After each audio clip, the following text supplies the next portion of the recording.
Avis vascular centre మన దేశంలోనే the best varicose vein hospital. అంశాన్ని మనం జస్టిఫై చేస్తున్నాం. ఫస్ట్ శివుడు అనే దేవుడికి తన కొడుకు తనే తెలియదా? ఒకటి, ఒక చిన్న పిల్లడు లోపలికి రావద్దన్నాడు. నన్ను రావద్దంటావురా అని తల నరికేస్తే నాకు తెలిసి తాలిబాన్ కూడా చేయలేదు. టీవీల్లో చూసే కన్నా ఎక్కువ క్రైమ్స్ నాకు తెలిసి పురాణాలు జరుగుతాయి. కానీ ఇప్పుడు విష్ణువు అనే ఒక దేవుడు డబల్ రోల్లో రాముడు కృష్ణుడు వచ్చాడు. రాముడేమో ఏకపతివ్రతుడు, కృష్ణుడేమో 1000 మంది గోపికలతో ఉంటాడు. సో అప్పుడు ఎవరిని తీసుకోవాలి నేను? ఏ మనిషి కూడా ఒక దేవుడి లెవెల్కి వెళ్ళాడు. దానికి కారణం ఏంటంటే మనిషికి జెలసీ అనేది inherent by nature. It is embodiment of pure love which is but he can share that love with 1000 girls. అది point. 1000 girls which is not sexual in connotation necessarily. అంటే అందరిని పూజిస్తాడా కూర్చుని? ఒక అవతార పురుషుడు, పురాణ పురుషుడు మీద సినిమా తీయమంటే ఎవరి మీద తీస్తారు? శకుని. మోక్షం రాకపోతే స్వర్గప్రాప్తి రాదు, స్వర్గప్రాప్తి రాకపోతే రంభ ఉరుసులు దొరకదు. అది మెయిన్ పాయింట్. అవతార పురుషులు అంటారు, అవతార స్త్రీలను ఎందుకు అంటారు? ఏ స్త్రీ కూడా చేతను రోల్ మోడల్గా తీసుకుంటుంది. 100% ఐమ్ షూర్. రమ్మకి సృష్టించడం కాకుండా వీణ ఇంటం తప్పిస్తే తను ఇంకేం చేస్తాడో నాకు తెలియదు. అల్ఖైదా కంటే ఘోరంగా సొంత కొడుకు తలకాయ నరికేశాడు. బట్ శివుడే కలుస్తారు. ఎందుకంటే టెర్రరిస్ట్ ని క్రిమినల్స్ కలవడం నాకు చాలా ఇష్టం. దశావతారాలు 10 ఉన్నాయి. 11వది ఉంటే ఎవరు ఉంటారు? మేబీ ఎన్టీఆర్. 3 క్యారెక్టర్స్ లో who is the most interesting character for you in the Puranas? Hello, namaste, welcome to another episode of Ramoism. దేవుళ్ళకు కూడా కష్టాలుంటాయి, దేవుళ్ళకు కూడా కథలుంటాయి. ఈ కష్టాలని కథలని బంధించి పురాణాల రూపంలో మనిషికి చెప్పే ప్రయత్నమే పురాణాలు. రామాయణం, మహాభారతంగా అనేక పురాణాలుగా బయటకు వచ్చాయి. ఈ అంశంపై అంటే అనేక వివాదాస్పద ట్వీట్లు చేసి ప్రకటనలు చేసిన రామ్ గోపాల్ వర్మ గారు పురాణాల గురించి, వాటిలోని క్యారెక్టర్స్ గురించి ఏమంటారో ఇవాల్టి రామోయిజం. నమస్కారం. లేటెస్ట్ ట్వీట్ ఏంటి రామ్ గోపాల్ వర్మ గారు? Latest tweet on Ramayanam or Mahabharatam కాన్సెప్ట్లో వినాయక చవితి వచ్చినప్పుడు నేను ఒక సిరీస్ ఆఫ్ ట్వీట్స్ చేశాను. ఏమన్నాను? ఐసిస్, అల్ఖైదా లాంటి ఒక విపరీత టెర్రరిస్ట్ ఆర్గనైజేషన్లు చేసే ఘోరాల తర్వాత అంతకు మించిన ఘోరం నేను విన్నది, ఒక తండ్రి తన ఇంట్లోకి రానియట్లేదని ఒక కొడుకు తల నరికేశాడు అని నేను పెట్టిన ట్వీట్. ఒకవేళ తన కొడుకు తల నరికి తర్వాత ఏంటి విషయం తెలిసి తన కొడుకే అని తనకి తెలిసి దారేపోయి ఏనుగు తల నరికేసి ఏనుగు తల పెట్టేశాడు. ఏనుగు తల పెట్టి మనిషి మీద పెట్టే శక్తి ఉన్నప్పుడు తన కొడుకు తలే పెట్టచ్చు కదా, మళ్ళీ ఏనుగు తల ఎందుకు అనేది ఒక ట్వీట్ పెట్టాను. నాకు గణపతి కథ అలా చెప్పారు. ఫస్ట్ శివుడు అనే దేవుడికి తన కొడుకు తనే తెలియదా? ఒకటి, అది పక్కన పెడదాం. ఒక చిన్న పిల్లడు లోపలికి రావద్దన్నాడు. ఆయన అటాక్ కూడా చేయలేదు. నన్ను రావద్దంటావురా అని తల నరికేస్తే నాకు తెలిసి తాలిబాన్ కూడా చేయలేదు. కానీ మన దేవుడు చేశారు.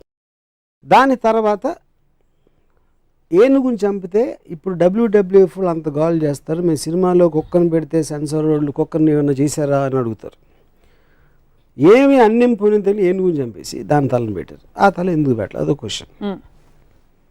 దాని మీద బాంబేలో ఒక శివసేన ఇలాంటి ఎంఎస్ గ్రూప్ వాళ్ళు ఇలాంటి ట్వీట్లు పెడతాంటే గణపతి అంటే చాలా పెద్ద బాంబేలో. అంటే దాంట్లో ఒక లీడరు ఇప్పుడు మనం గొడవ చేస్తే దీని గురించి దాంట్లో లాజిక్ అంతా బయటికి లాగుతారో తనకే పబ్లిసిటీ వస్తుంది, వదిలేయండి అని చెప్పాడు.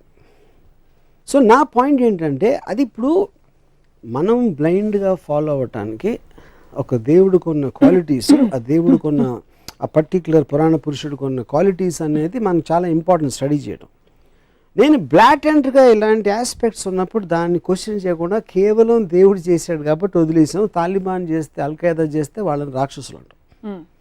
ఇది ఒక ఎగ్జాంపుల్. రెండో ఎగ్జాంపుల్, రాముడు వనవాసానికి వెళ్ళిపోయాడు. సీతమ్మ, లక్ష్మణుడు ముగ్గురు వెళ్ళిపోయారు. 14 సంవత్సరాలకి సరిపడా వాళ్ళకి బట్టలు ఆభరణాలు ఇచ్చారు. అవి ఎవరు మోసారని ఒక ట్వీట్ పెట్టారు. రాముడు మోసాడు, సీత మోయదు అంటే లక్ష్మణుడు మోసాడా? ఒకవేళ ఇవ్వకపోతే అవే బట్టలతో 14 సంవత్సరాలు ఉన్నారా? లేకపోతే అడవిలో వేరే బట్టలు ఎక్కడ కొనుక్కున్నారు? లేకపోతే ఆకులను కట్టుకున్నారు? ఇలాంటివి ట్వీట్ చేశారు. అదేంటి నాకు కించపరచడం కాదు, దాని గురించి జోక్ చేయడం కాదు. ఇలాంటి ఫండమెంటల్ ఎలిమెంట్స్ గురించి నేను సినిమా తీస్తే 1,00,000 రకాల రివ్యూలు రాస్తారు. రామాయణ మహాభారతంలో నేను తీసే అతి చెత్త సినిమాలు కానీ ఎక్కువ లొసుగులు ఉన్నాయని నా ఫీలింగ్. వాటికి ఎవరు ఇంత పూజిస్తారు కానీ రివ్యూస్ రాయరు. నా సినిమాలు ఏమో చూడరు, ఫ్లాప్ చేయిస్తారు. ఆ జలసీ తోటి నా మనసులోంచి వచ్చిన ఒక ఆక్రోషం నుంచి ఆ ట్వీట్స్ వచ్చినాయి. ఇక్కడ కార్ ఆన్ చేస్తే అక్కడ డోర్ తీస్తారు, మధ్యలో కార్ ఆగిపోయిందా, పెట్రోల్ పోయించాడా, ఈ డీటెయిల్స్ అన్ని మీరు చూపించారు కదా దేంట్లో మీ సినిమాలో. అంటే నా పాయింట్, ఒక ఫాదర్ కొడుకు తల నరికేయటానికి కారు ఆపేశారు, పెట్రోల్, ఎంత చిన్న ఎగ్జాంపుల్, అది సరిపోతుందా? అంటే దానికి దీనికి పోలిస్తే మీ గురించి నాకు అర్థమవుతుంది. ఈ పోలిక కరెక్ట్ అని అనుకుంటే సివియారిటీ ఆఫ్ ద థింగ్ అది కాదు. ఇక్కడ లాజికల్ కార్లు పెట్రోల్ ఉందా లేకుండా వెళ్ళిందా అనేది దాని వలన ఏమి మీకు మారల్ ఆస్పెక్ట్ అనేది ఏమి రాదు. మీకు ఒక స్టోరీలో ఒక లాజిక్ అది.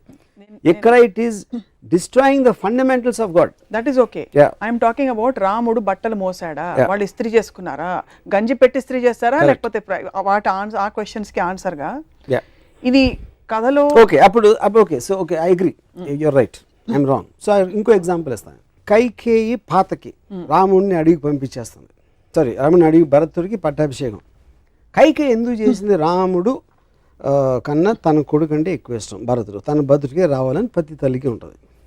మాట ఇచ్చింది ఎవరు? దశరథుడు. నువ్వు ఏం చేస్తే అది చేస్తాను. ఎందుకు? ఆ పర్టిక్యులర్ టైంలో ఎమోషన్లో ఏదో ఒక టైంలో తను ఇచ్చాడు మాట. ఆ మాట ఇప్పుడు నాకు చేయాలని. రాముడే కావాలి, రాముడే ఎందుకు కావాలని నాకు బ్రాహ్మణులు ఎక్కడ లేదు. ప్రజలకి ఏం చేస్తే రాముడే కావాలన్నాడు నాకు ఇంతవరకు అర్థం కాలేదు. ఓకే, రాముడు మంచోడు, take it for granted, author Valmiki చెప్పాడు కాబట్టి నేను తీసుకుంటున్నాను. నెక్స్ట్ కట్ ఏంటి? ఒక రాజు, ఒక దశరథుడికి అయోధ్య రాజుగా ప్రజల పట్ల ఎక్కువ రెస్పాన్సిబిలిటీ ఉందా, పాతకైన కైకేయికి ఇచ్చిన మాట ఎక్కువ రెస్పాన్సిబిలిటీ ఉందా?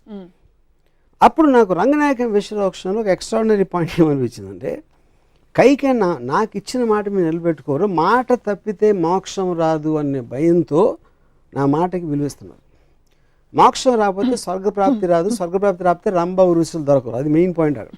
ఒకవేళ తన పర్సనల్ హ్యాపీనెస్, మోక్షం రావాలి, స్వర్గం అలా నాది వచ్చేస్తే అయోధ్య ఏమైపోయినా నాకు పర్లేదంటే, అప్పుడు మనకు ఉన్న పొలిటికల్ లీడర్స్ స్విస్ బ్యాంక్లో నా డబ్బు ఉంటే చాలు, దేశం ఏమైపోయినా పర్లేదంటే దానికి దీనికి ఏంటి అసలు డిఫరెన్స్?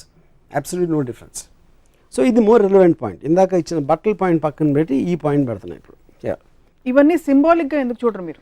ఏంటి సింబాలిక్? ఫేస్ వాల్యూ తీసుకోకుండా. ఫేస్ వాల్యూ ఎట్లా తీసుకుంటాం? దేవుళ్ళని కూడా ఫేస్ వాల్యూ తీసుకుంటే ఇప్పుడు సినిమాలని ఒక కేవలం వినోదం కోసం ఒక వారం వచ్చి 2 వారం వెళ్ళిపోయి సినిమాకి మీరు అంత సీరియస్గా తీసుకుని దాన్ని విశ్లేషిస్తూ ఉంటే, మొత్తం మారల్ వాల్యూస్ నిలబెట్టే పురాణాలని ఇష్యూలు సీరియస్గా తీసుకుంటే ఎట్లా ఉంటుంది? సో తత్ఫలితంగా పురాణాలు కేవలం తలాతోకలేని ఇంట్రెస్టింగ్ కథలు ఆప్షనే అదా, లేకపోతే పురాణాలు సమాజ విరుద్ధంగా జరిగే అనేక అంశాలని మనం జస్టిఫై చేస్తున్నాం కాబట్టి పురాణాల్లోనే ఎక్కువ క్రైమ్స్ జరుగుతాయి. మన మామూలు మీరు రేపు పొద్దున ఈనాడు లేకపోతే టీవీన ఇలాంటి టీవీల్లో చూసే కన్నా ఎక్కువ క్రైమ్స్ నాకు తెలిసి పురాణాలు జరుగుతాయి.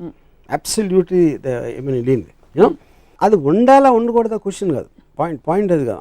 మన అంత పూజ నుంచి అంటే అది మన మెంటల్ స్టేట్ని రిఫ్లెక్ట్ చేస్తుంది. పురాణాలని సీరియస్గా తీసుకునేవాళ్ళు అది యాక్చువల్లీ అతని మెంటల్ స్టేట్ రిఫ్లెక్షన్ అది, యూనో. సో దాని మీద నేను అబ్జర్వేషన్ చెప్తున్నాను అంతే. రంగనాయకమ్మ గారి విశ్లేషణల ప్రభావమా ఇది? మీరు నేరుగా చదివి రంగనాయకమ్మ విశ్లేషణ క్వశ్చన్, రంగనాయకమ్మ ఒక థాట్, ఐన్ ర్యాండ్ అనేది ఒక థాట్. వాళ్ళు ఇచ్చినట్టు తీసుకోకుండా దాన్ని ప్రశ్నించి దాని గురించి ఆలోచించి చేసిన ఒక విశ్లేషణ, ఒక ఆబ్జెక్టివిస్టిక్ అండర్స్టాండింగ్.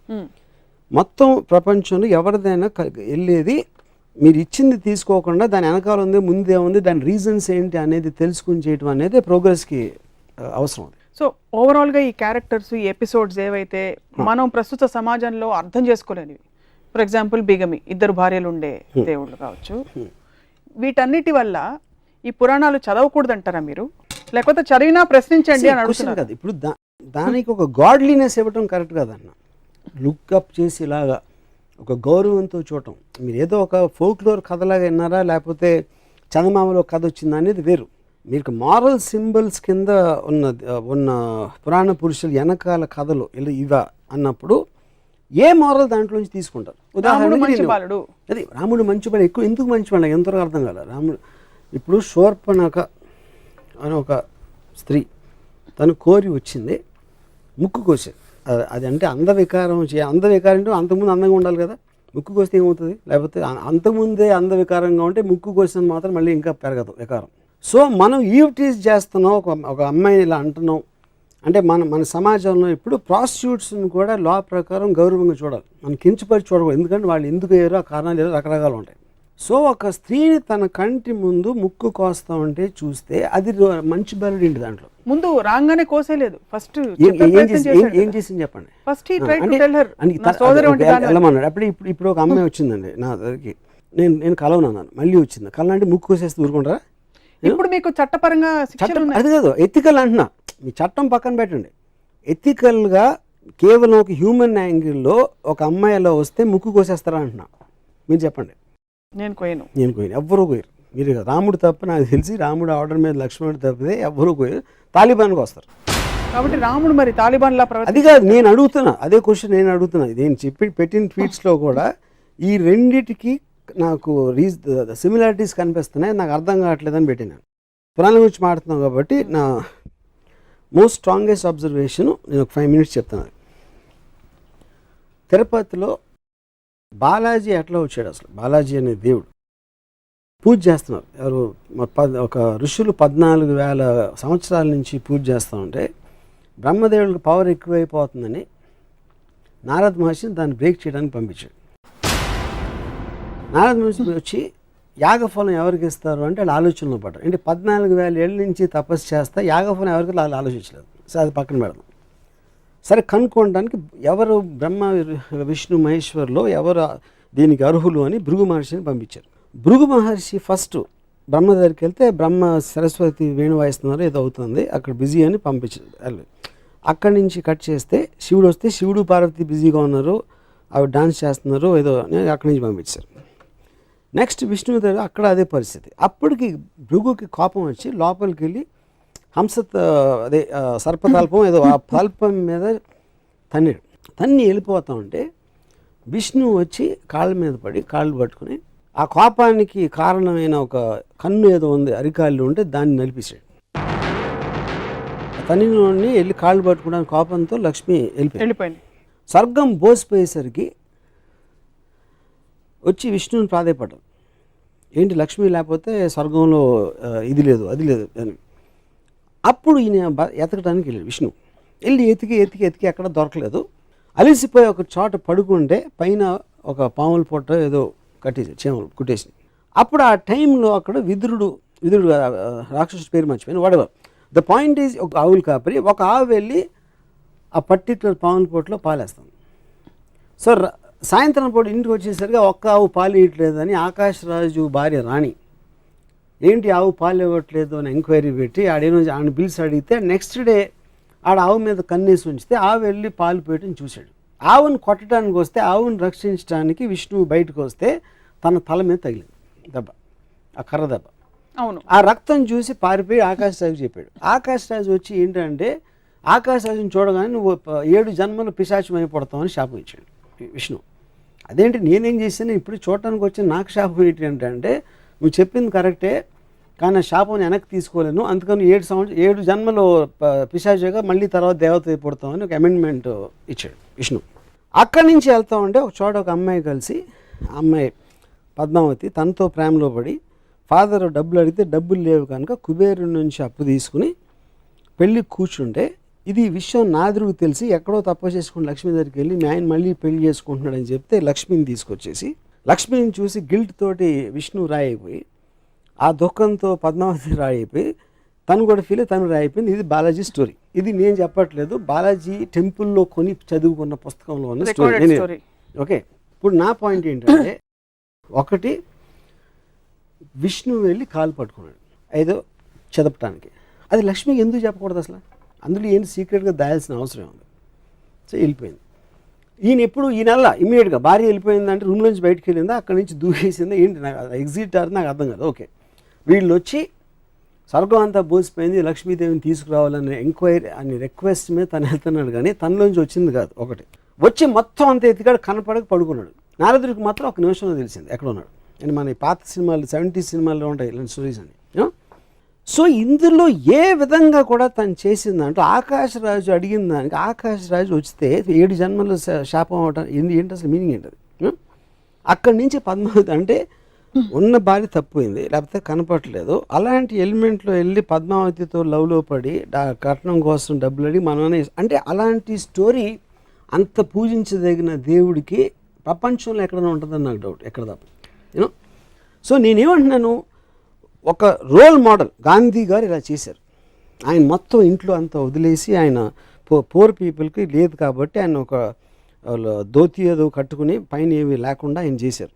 ఇంకో ఫలానా లీడర్ ఏదో చేశాడు, ఇంకోటి ఎవరో ఏదో చేశారు. ఇలా రోల్ మోడల్స్ అని వాళ్ళు చేసినట్టు మనం చేయాలి, మనం కూడా అంత ఎత్తుకు ఎదగడానికి ట్రై చేయాలి అనేది రోల్ మోడల్. అది పురాణ పురుషుడు అవ్వచ్చు, లేకపోతే పొలిటికల్ లీడర్ అవ్వచ్చు, లేకపోతే ఒక ప్రజానాయకుడు వాటెవర్ రిబెల్ లీడర్ అవ్వచ్చు. ఏ మాత్రం అసలు రోల్ మోడల్గా సృష్టించడానికి అనేది లేని వాళ్ళని నేను ఇక్కడే చూశాను. ఇది కేవలం హిందూ పురాణాలేనా, అన్ని మతాల పురాణాలు? నాకు తెలిసిన పురాణాలు, హిందూ తప్పితే నేను ఎక్కడ చూడలేదు. సో రామాయణం మహాభారతం రెండిట్లో మీ దృష్టిలో ఏది ఎక్కువ అబ్జెక్షనబుల్ అంటారు, లేక ఎక్కువ కాన్ఫ్లిక్ట్? నాకు మహాభారతం అనేది నన్ను పూజించమని నాకు ఎప్పుడు చెప్పలే. Ramayanam is different. రామాయణం అనేది ఒక దేవుడు, రామాయణం బాలాజీ గణపతి అది డిఫరెంట్. మహాభారతం అనేది ఒక కథలాగా వచ్చింది. కౌరవులు పాండవులు కజిన్స్ వాళ్ళు పొలిటికల్ ఆస్పెక్ట్స్ వాళ్ళు కొట్టుకుంటున్నారు. ఒక శ్రీకృష్ణుడు అనే క్యారెక్టరు ఇంకో పని నుంచి ఇక్కడికి వచ్చాడు కాబట్టి ఒక దైవత్వం అనే దానికి ఒక చిన్న ఎలిమెంట్ ఉంది. Otherwise it's normal story. నాకు అది భగవద్గీత అవన్నీ కూడా కాదు. భగవద్గీత మీకు కనిపించరు అందులో? భగవద్గీత ఉంది, కానీ పాయింట్ ఈజ్ భగవద్గీత అనేది నేను అసలు చదవలేదు మహాభారతం మొత్తం. మిగతా అంతటితో చూస్తే అది ఒకటే non interesting part. So me disappointment I know what Bhagavad Gita is about. Me disappointment అంతా ఇంత పెద్ద పెద్ద దేవుళ్ళ పురాణ పురుషులు అనేది రోల్ మోడల్స్, వాళ్ళకి క్వాలిటీస్ ఉన్నాయా లేదా అని నా క్వశ్చన్. ఎలాంటి క్వాలిటీస్ ఉండాలి? ఇప్పుడు చెప్పాను కదా, అంటే మీరు చెప్పినవి ఇవన్నీ అంటే వాళ్ళకి they should be superior human beings. That is what the whole point. మనుషుల్లా ప్రవర్తించకూడదు, రివెంజ్ ఉండకూడదు, కోపం అది కాదండి. మీరు పూజించి ఫోటో పెట్టుకునేది ఎవరు అంటే ఏపాటి టైంలో గాంధీ గారు చెప్తున్నాను. గాంధీ గారు నేను 100 చెప్తాను ఇప్పుడే కూర్చుని. ఆయన ఏమేమి చేశారు, ఎంత మహానుభావుడు అని. I can't say the same. Balaji గురించి నేను చెప్పలేను, గణపతి గురించి చెప్పలేను, రాముడి గురించి చెప్పలేను. ఇప్పుడు మీరు ఇంత వివాదాస్పద వ్యాఖ్యలు, ఖచ్చితంగా కాంట్రవర్షియల్ స్టేట్మెంట్స్ అని మీరు చెప్తున్నవి, ఎవరి సెంటిమెంట్స్ హర్ట్ అవుతాయని అనుకోరా? హర్ట్ అవుతాయండి. ఎక్స్ప్రెషన్ చెప్తున్నాను. నేను అడిగిన ఒక లాజికల్ క్వశ్చన్, అది చాలా లాజికల్ క్వశ్చన్ నేను అడుగుతున్నాను. దానికి answer I also want to hear. I'm very curious to hear. నమ్మే భక్తులకి డీటెయిల్స్ అన్ని అవసరం లేదు, వాళ్ళకి అవసరం లేదు, వాళ్ళు చేయకూడదు నేను చెప్పట్లేదు. నేను ఒక స్వతంత్ర పౌరుడుగా నాలో నుంచి వచ్చిన ఒక డౌట్ని ఎక్స్ప్రెస్ చేస్తున్నాను అంతే. ఇప్పుడు ఎలా అయితే మీరు డౌట్లు ఎక్స్ప్రెస్ చేస్తున్నారో స్వతంత్ర పౌరుడిగా, ఆబ్జెక్టివ్ సోషియో సైంటిస్ట్గా, పురాణాల్లో ఉండే మంచి విషయాలు ఏమైనా తెలుసుకున్నారా? అంటే is there anything that inspires you in the Puranas, any character? నేను చదివినంత నాకు ఎక్కడ కనపడలేదు. ఎక్కడ అంటే ఏంటి, బాగుండాలి, అందరినీ బాగా చూసుకోవాలి, భార్యని సతీమణి అని చూసుకోవాలి, భార్య ఏంటి లేకపోతే తమ్ముడు అన్నయ్యను కొలవాలి, అలాంటి ఏమంటుందని ఏబిసిడీలు చిన్నప్పుడు హ్యాండ్ రైటింగ్ బుక్స్లో ఉండే అడ్వైజ్లు అయ్యే అనుకుంటే ఓకే, అవేవి మిమ్మల్ని కానీ అవి ఉన్నాయి. కానీ ఏదైతే ప్రిన్సిపల్ క్యారెక్టర్స్ పురాణంలో వాళ్ళు ఎవరు దాన్ని పాటించరు. మనకి చెప్పే నీతులు పురాణ పురుషుల్లో అత్యంత పెద్దవాళ్ళని మనం అనుకుని ఎవ్వరూ అవి పాటించరు. ఇప్పుడే మీకు ఎగ్జాంపుల్స్ చెప్పాను. పురాణ పురుషుల్లో ఉదాహరణకి పురాణాల్లో ఇంటెన్షన్, ఒరిజినల్ ఇంటెన్షన్, రాముడు లాంటి ఒక మహోన్నతమైన మానవ రూపంలో ఉండే దేవుడు ఇంకో పరస్త్రీకి వేసి కన్నెత్తి చూడు, అందుకే రాముడు అంతటి నిజాయితీ ఉండే వ్యక్తి, అంటే కమిట్మెంట్ ఉండే వ్యక్తి అని చెప్తారు. అలాగే సీతమ్మ వారు ఆవిడ వెళ్ళి అశోకవనంలో కూర్చున్న సమయంలో రావణాసురుడు అంతటి ఘోరమైన రాక్షసుడు కూడా, 10 తలకాయల రాక్షసుడు కూడా పరస్త్రీ కదా అని అడ్వాంటేజ్ తీసుకోలేదు. ఆవిడ అశోకవనంలో అక్కడ పెట్టాడు కానీ ఆవిడని. So there lot of good things to talk about. ఇప్పుడు చెప్తాను. ఇప్పుడు విష్ణు అనే ఒక దేవుడు డబల్ రోల్లో రాముడు కృష్ణుడుగా వచ్చాడు. రాముడేమో ఏకపతివ్రతుడు, కృష్ణుడేమో 1000 మంది గోపికలతో ఉంటాడు. సో అప్పుడు ఎవరిని తీసుకోవాలి నేను? ఇదొక కృష్ణుడు కాదా? ఇదొక యుగం, అదొక యుగం. యుగం కాదు, యుగం కోసం. యుగాలు ఎందుకు? యుగాలు మారినా మీకు నీతులు ఎట్లా మారుతాయి? ఎందుకంటే ఫోకల్ పాయింట్ మారుతుంది, మీరు పర్స్పెక్టివ్. అప్పుడు రాముడు ముందా కృష్ణుడు ముందా? రాముడే ముందు. రాముడు ముందు. అప్పుడు కృష్ణుడికి 1000 వస్తే ఇప్పుడు 1,00,000 అవ్వాలిగా. ఇంకొక అవతారం వస్తే వస్తుందేమో. అది కాదు, మీ రోల్ మోడల్ అప్పుడు మనం ఫాలో అవ్వాలి.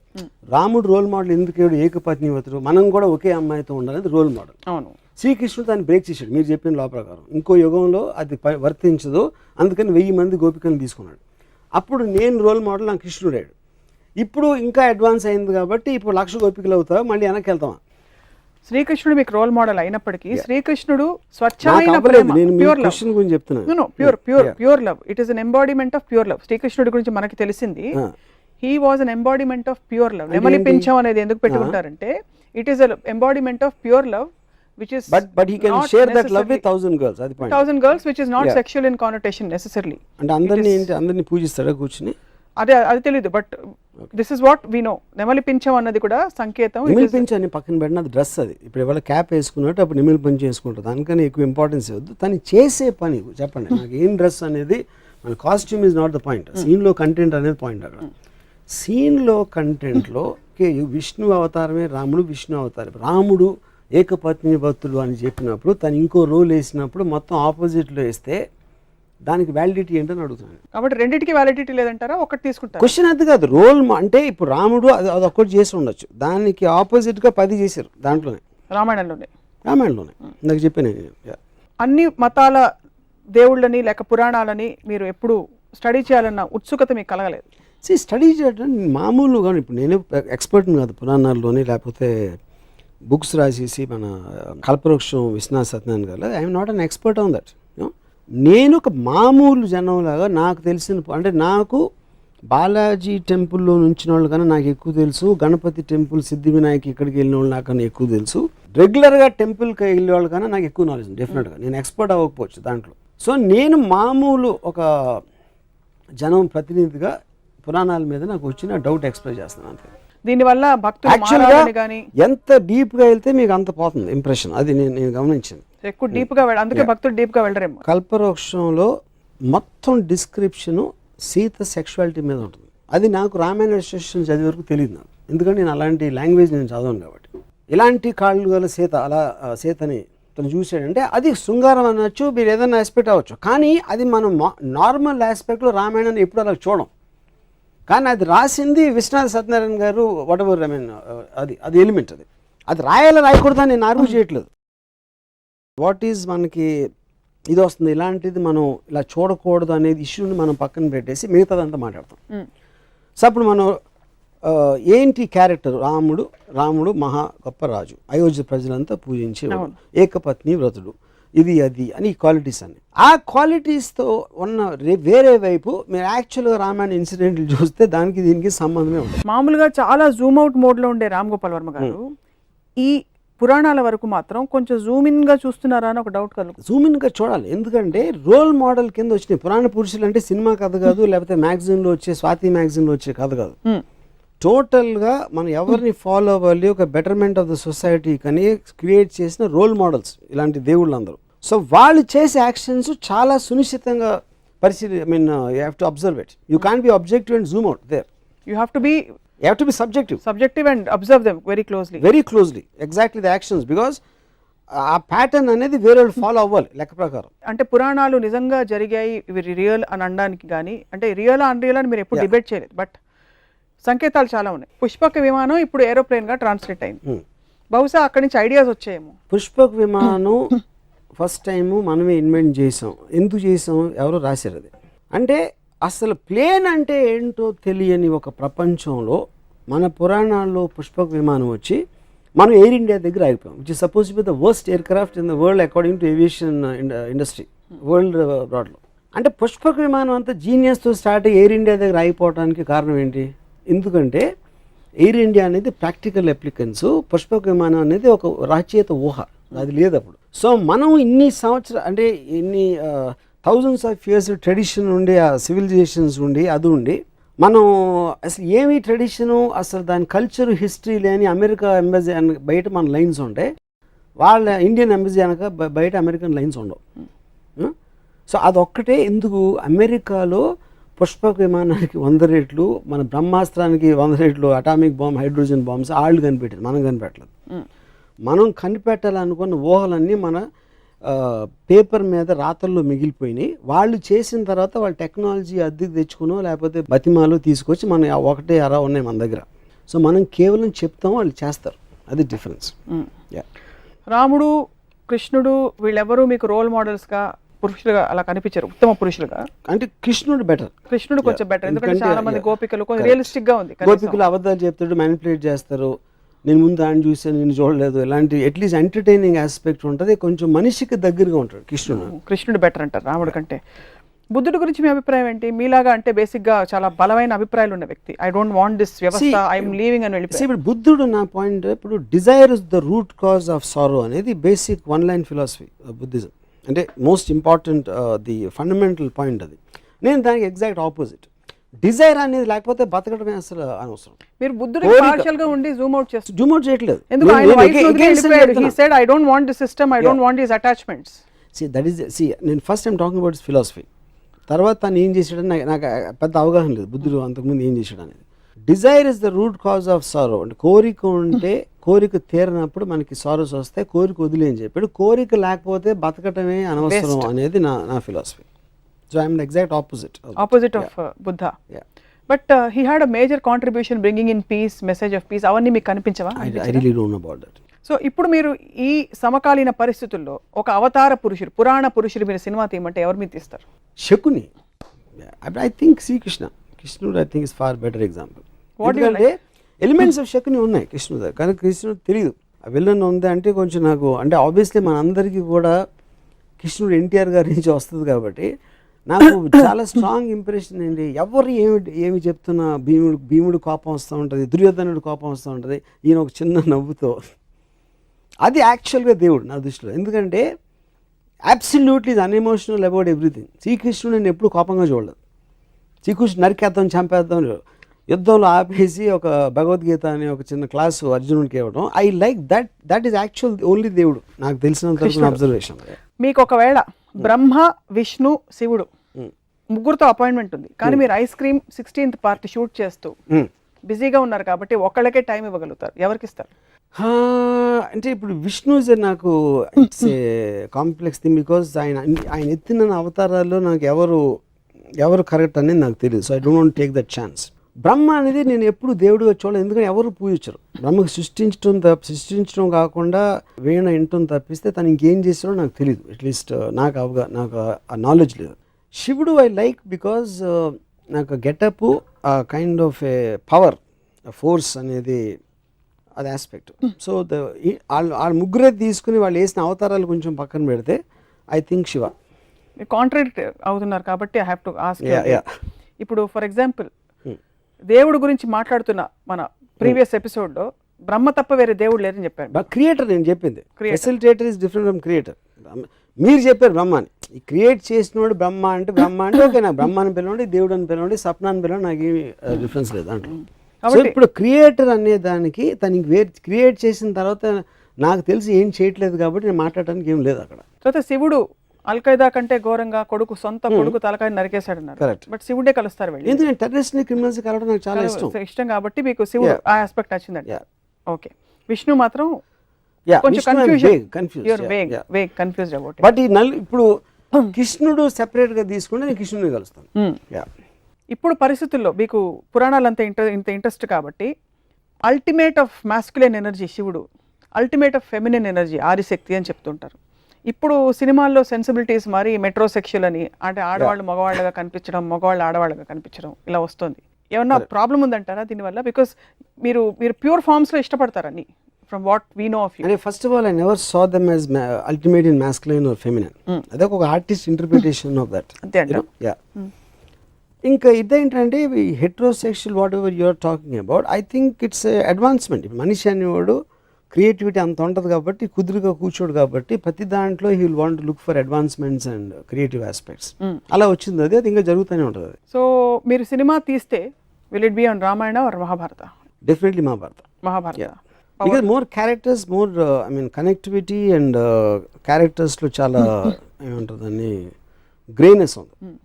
రామాయణంలో రైటర్ కంప్లీట్లీ రాముడి సైడ్ తీసుకుని ఈ just putting all the other characters, ఈడు మంచి ఆడు చెడు ఇద్దరిని డిఫైన్ చేయట్లేదు. అంటే నాకు రావణాసురుడు ఇప్పటివరకు ఈ శూర్పణఖ ఇష్యూ వచ్చిన తర్వాత అంతకుముందు లంక ప్రజలు రావణాసురుడితో హ్యాపీగా కాదా అనేది నాకు ఇంతవరకు అర్థం కాలేదు.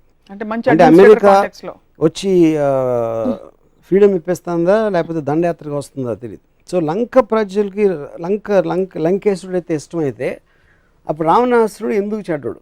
కేవలం సీతను ఎత్తుకుపోయినందుక చెల్లెల కోసం లేకపోతే ఇంకేమైనా చేశాడా తన ప్రజలు కానీ వేరే దేశాలు కానీ అనే క్లారిటీ నాకు, అలాంటి క్లారిటీ లేని చాలా ఉన్నాయి రామాయణంలో నాకు.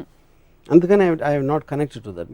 But Mahabharatam very much I'm connected because they're all related to normal people. చిన్నప్పుడు మీకు ఎవరైనా పురాణ గాథలు పెద్దవాళ్ళు కథలు చెప్తుంటారు ఇంట్లో, మిమ్మల్ని నిద్రపుచ్చుతో చెప్పడం, ఇంట్లో అమ్మమ్మ కానీ నాయనమ్మ గారి అట్లా అలా ఆంట్స్ కానీ ఏమైనా చేశారా, లేక మీరు మై గ్రాండ్ మదర్ ఇందాక చెప్పాను కదా ఏదో ఎపిసోడ్లో రామాయణం గురించి she keep on telling me.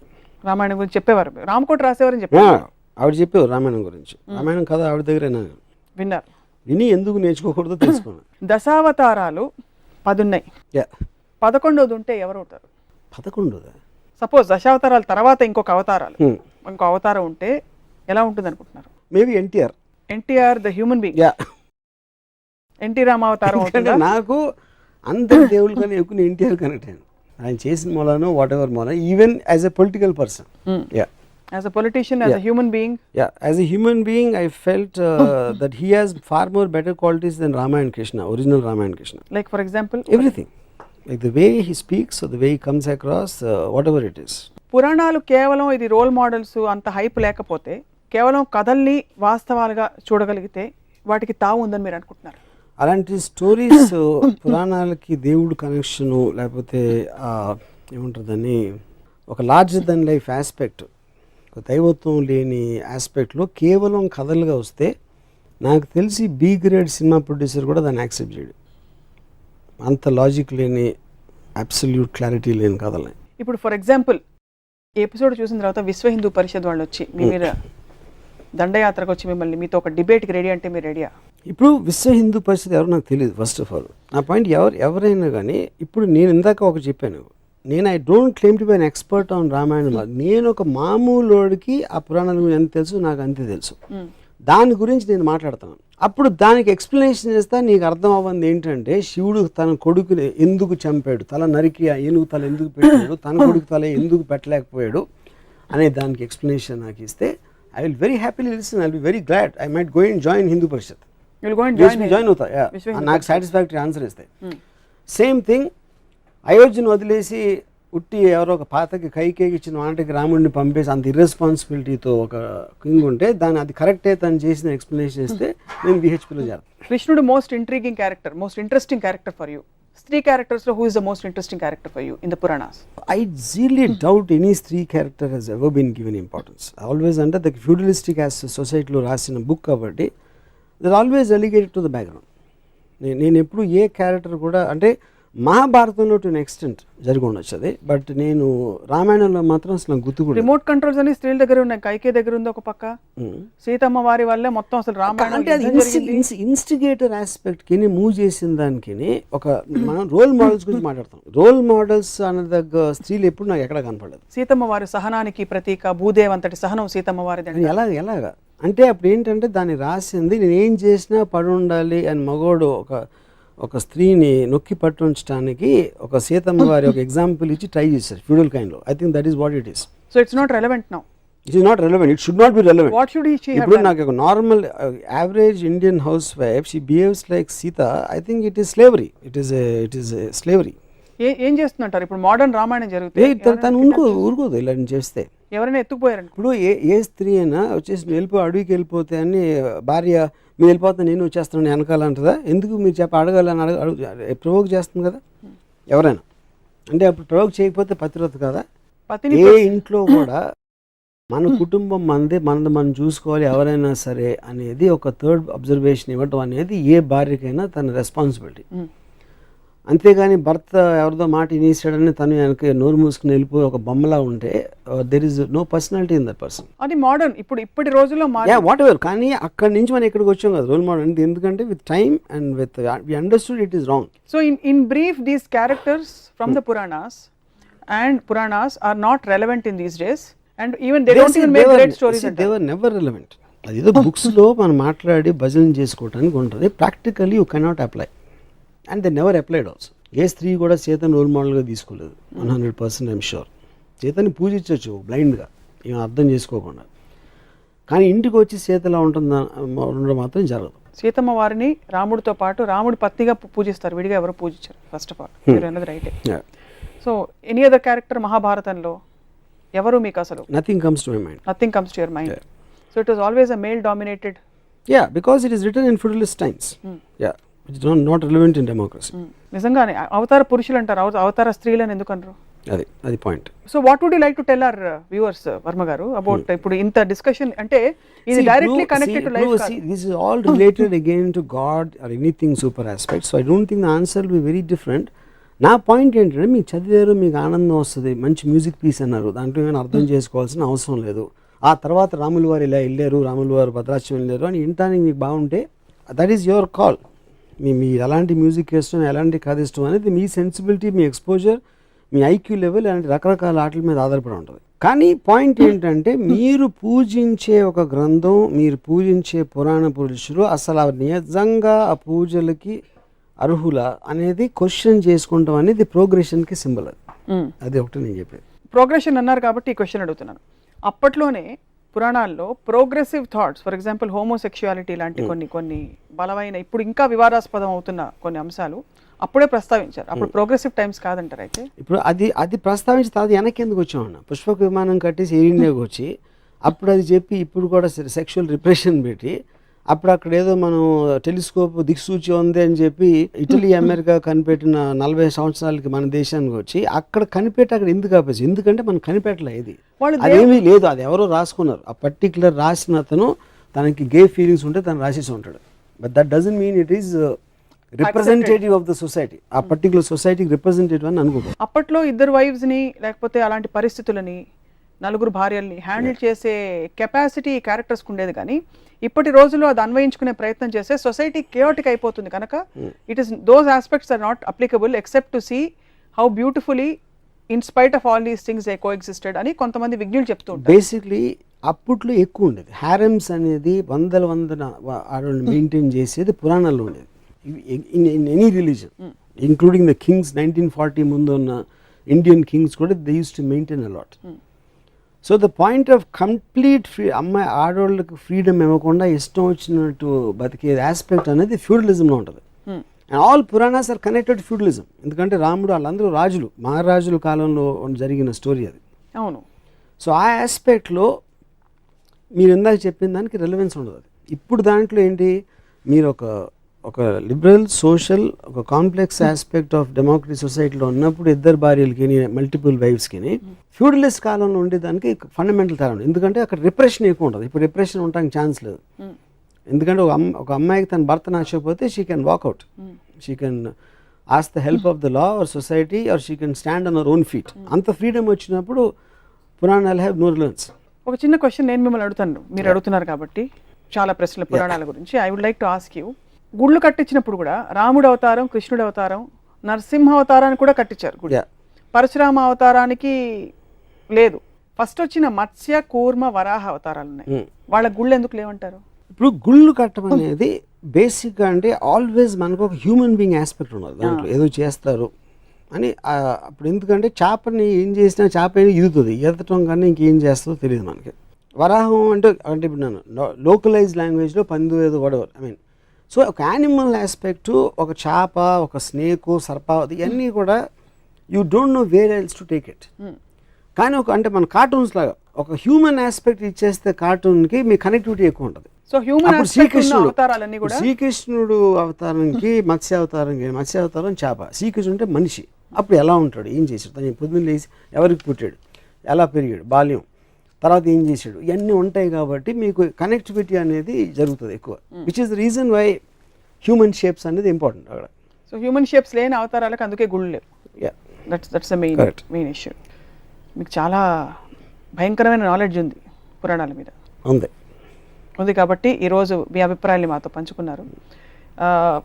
TV channel తరఫున, బహుశా మీ తరఫున కూడా ఇది ఎవరిని నొప్పించడానికి ఉద్దేశించిన కార్యక్రమం కానే కాదు. కేవలం ప్రజాస్వామ్యంలో స్వేచ్ఛగా మీరు వ్యక్తపరిచే, రామ్ గోపాల్ వర్మ గారు వ్యక్తపరిచే కొన్ని అభిప్రాయాలు, ప్రశ్నలు, బహుశా ఎవరికైనా సమాధానాలు ఉంటే గనక తప్పకుండా మమ్మల్ని మీరు కాంటాక్ట్ చేయవచ్చును.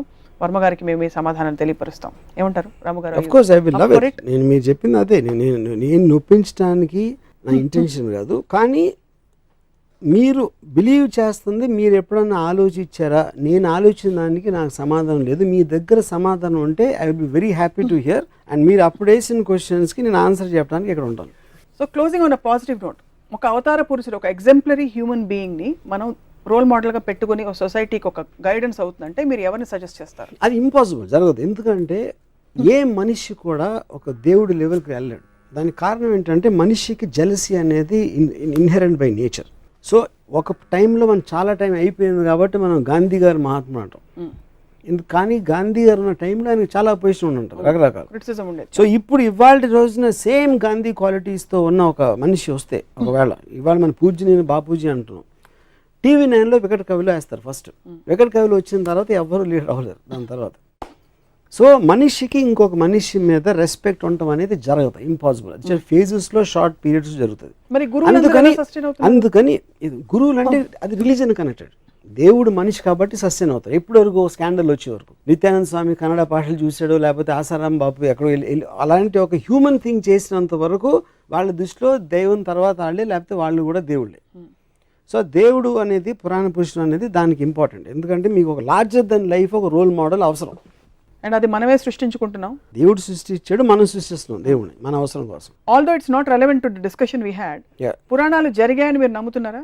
నేను నమ్మను. ఎందుకంటే అంత లాజిక్ లేనిది రేషనల్గా జరగడం కష్టం, ఇంపాసిబుల్ అది. ఎందుకంటే నేను వాళ్ళు రాసిన పురాణం బట్టి చెప్తున్నా. ఎన్ని సంకేతాలు ఉన్నా, శ్రీలంక బ్రిడ్జ్ కనిపించినా, ఇంకోటి కనిపించినా, శ్రీలంక బ్రిడ్జ్ మనం చెప్తున్నాం. మన ఇండియాలో ఏంటంటే ఏది కనిపించినా నాదే అని చెప్తాం. పైన రామజన్మభూమి అది ఇది అని కొట్టుకుంటున్నారు. అదే చెప్తారు, ఎవరు చెప్తున్నారు? నా పాయింట్ చెప్తున్నారు. ఇందాక చెప్పాను కదా, పుష్పక విమానం కనిపెట్టాం, అక్కడ ఎక్కడికి వెళ్ళిపోయింది, వచ్చిన తర్వాత ఎందుకు వెళ్ళిపోయింది అనేది నా ప్రశ్న. So you don't even believe. మీరు త్రేతాయుగంలోనో ద్వాపరయుగంలో ఎక్కడో పుష్పక విమానం ఒకవేళ తయారు చేసి ఉంటే అది ఉండలేదు, ఏమైపోయింది, ఆ థాట్ ఎక్కడికి వెళ్ళిపోయింది? ఒకటి, పెట్రోల్ లేకుండా నడిచేది అది. కానీ ఎందుకు వెళ్ళిపోయింది, ఎక్కడికి వెళ్ళిపోయింది అది? అప్పుడు మళ్ళీ రైట్ బ్రదర్స్ 1910లో ప్లేన్ చేసిన తర్వాత మనం 1940లో అడుక్కుని ఒక చిన్న ప్లేన్ తెచ్చుకున్నాం. పుష్పక విమానం తెలివి మనకి అన్ని వేల సంవత్సరాల క్రితం ఉంటే మధ్యలో ఎక్కడికి వెళ్ళిపోయిందో తెలివి అంటున్నా. కల్కి అవతారం అయిపోయిందంటారా, ఉందంటారా, ఇంకా వెయిట్ చేస్తారా మీరేమన్నా? అంటే నేను కల్కి వచ్చే టైంకి నేను అసలు అవతాల గురించి పట్టించుకోవడం మానేశాను. So I don't have any knowledge about that. బహుశా చెప్పలేము, మన మధ్యలో ఎక్కడైనా మన మనుషుల్లో దాగి ఉన్నాం. ఉండొచ్చు, ఉండొచ్చు. నేనే అవ్వచ్చు, మీరే అవ్వచ్చు. అవతార పురుషుడు రామ్ గోపాల్ వర్మ గారు. పురాణాలు నిజంగా అసలు క్షీరసాగర మథనంలాగా నా బ్రెయిన్ అంతా మదించబడినట్టు నేనే కాదు, ప్రేక్షకులు కూడా చాలా మంది ఫీల్ అవుతూ ఉండొచ్చు. ఎందుకంటే ఆలోచించవలసిన విషయాలు చాలా ఉన్నాయి. But will come back to you with some answers. Thank you very much. I will love it. పెద్దలతో మాట్లాడి వారి సమాధానాల్ని మీ దాకా చేరవేస్తాం. వాటికి మీరు కౌంటర్ క్వశ్చన్స్ ఏమైనా ఉంటే చెప్పండి వీలైతే అతి త్వరలో. Thank you very much Varma గారు, పురాణాల గురించి మాట్లాడేందుకు. ఇది అవతార పురుషుడు రామ్ గోపాల్ వర్మ గారు.